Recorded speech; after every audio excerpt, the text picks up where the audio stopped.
এয়া হ'ল ঢাল ফুলৰ বৰা। আজি মই বৰা বনাইছোঁ। সেইদিনাখন মই ফুলৰ ৰেচিপিটো আপোনালোকক দেখুৱাইছিলোঁ।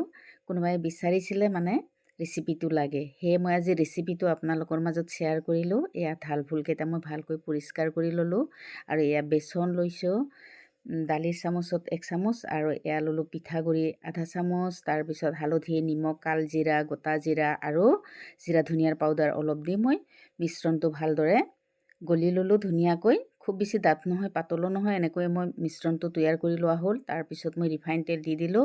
তেলখিনি গৰম হ'বলৈ দিয়াৰ পিছত মই ভালদৰে এয়া লিটিয়াই লৈ পেলাই মই এতিয়া ফুলকেইটা এপাহ এপাহকৈ ভাজি যাম। মুচমুচীয়াকৈ ভাজিব লাগিব। অৱশ্যে অলপ তিতিকি ভাৱটো আছে, কিন্তু যিসকলে অলপ তিতা খাই ভাল পায়, খুব বেছিও তিতা নহয়, খাই খুব ভালেই লাগে।